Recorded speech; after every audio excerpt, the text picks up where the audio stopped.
სოფლიოს ეკონომიკური ფორუმის მიერ იქნა გამოქვეყნებული გლობალური კონკურენტუნარიანობის რეიტინგი, რაც ეხება სოფლიოს უმეტეს ქვეყანას, 129 ქვეყანაა შეყვანილი და სოფლიოს ეკონომიკური ფორუმი, რომელიც დავოსში იმართება, ყოველწლიურად ამ თავის მოხსენებას ურიგებს იქ შეკრებილ სოფლიოს პოლიტიკურ ლიდერებს, ეკონომიკური განხლის ფინანსთა მინისტრებს, ეკონომიკის მინისტრებს სხვადასხვა ქვეყნის და რაც თავარია დავოსში პირველ რიგში იკრიბებიან ასევე ინვესტორები მსოფლიოს, სადაც ეს ყოველწლიური 30-ად ქვეყნდება ეს მოხსენება, რომელიც არის 2010-2011 წლების ასე ვთქვათ გამოკვლევა. ეს გამოკვლევა, ამ გამოკვლევას ატარებს სოფლიოს ფორუმის ეგიდით სხვადასხვა უცნობილესი სამეცნიერო და აკადემიური ინსტიტუტები და მიჩნეულია ერთ-ერთ ყველაზე სანდო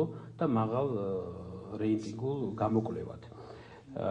მე მინდა გითხრათ, რომ საქართველოს მდგომარეობა საკმაოდ ცუდად არის წარმოჩინებული ამ რეიტინგებში. მე რამდენიმე პარამეტრს გეტყვით, რომლის მიხედვით აშკარაა, რომ საქართველოს ეკონომიკური მდგომარეობა მისი თითოეული მიმართულებით, რადგანაც ეს მოიცავს დაახლოებით 100 ფაქტორს, რომელიცაა გამოკვლეული მაკროეკონომიკას, საფინანსო ბაზარს, ინფრასტრუქტურას, ჯანდაცვას, განათლებას, ბიზნეს გარემოს მდგომარეობას და ასე შემდეგ.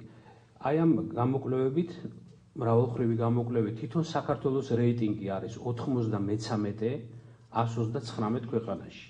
და აქედან ფუნდამენტალური მიმართულებით, რის საფუძველზეც ბევრი ინვესტორი გადაწყვეტილებას ღებულობს შემოვიდეს თუ არა ქვეყანაში და ჩადოს ინვესტიცია. არის მაკროეკონომიკური გარემო 130 ადგილი, საკუთრების უფლებების დაცვა 116, ანტიმონოპოლური პოლიტიკის წარმოება 135, ბაზარზე კონკურენცია არის თუ არა, არ არის 124, სასამართლოს დამოუკიდებლობა 104, ქვეყნის საკრედიტო რეიტინგი 104 და განათლების ხარისხი 7 წელია რეფორმა ტარდება განათლებაში 104. აი ეს არის სავალალო შედეგი აი ბოლო წლების სრულიად უპასუხისმგებლო არასწორი და ცრუ ეკონომიკური პოლიტიკის, რომელსაც ასწარებს ხელისუფლება და კერძოდ ნაციონალური მოძრაობა. და აი ამ პოლიტიკის შედეგია სწორედ ის დაბალი ხელფასები, ძიმე სოციალური მდგომარეობა, ამდენი გაჭირვებული ჩვენ ქვეყანაში 1.8 მილიონ მეტი სიხარების გარეთ ცხოვრობს, ხელფასები არის საშუალოზე დაბალი, იცით ინვესტიციები დაკნინებულია, არ შემოდის 80%-ით შემცირდა, გაიზარდა საგარეო ვალები, აი ეს არის სრული შედეგი იმისა, რასაც ჩვენ არაერთხელ ვაცხადებდით ამ ტრიბუნიდან, რომ ქვეყნის ეკონომიკური პოლიტიკა აბსოლუტურად არასწორია და რასაც ისინი ეძახიან ლიბერალურ პოლიტიკას, ეს არის ფსევდოლიბერალური, ცრუ ლიბერალური პოლიტიკა. ქვეყანაში არის ავტორიტარული რეჟიმი, რომელიც ხორციელდება ერთი ადამიანის და რამდენიმე ადამიანის ხელმძღვანელობით. აი თუ თქვენ გაქვთ ახლა ამ დამასთან დაკავშირებით შეკითხვა, მე მზად ვარ გიპასუხოთ.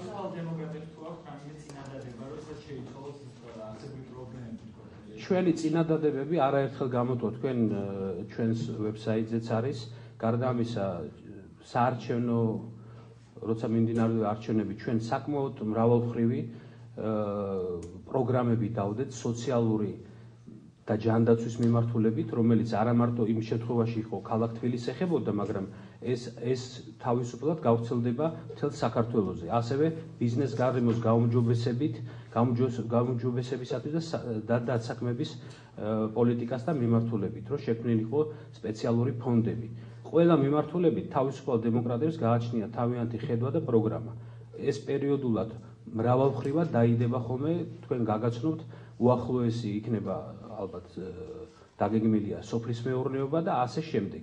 ჩვენ ყველა მიმართულებით ჩვენი ხედვები გაგვაჩნია და თვლით, რომ დღევანდელი ეკონომიური პოლიტიკა, ეს აბსოლუტურად არასწორი პოლიტიკაა, რისი შედეგიც, აი 7 წლის შედეგი აი ეს არის, რომელსაც რაც არ სამწუხაროა, მაგრამ ამას კითხულობს ყველა ინვესტორი.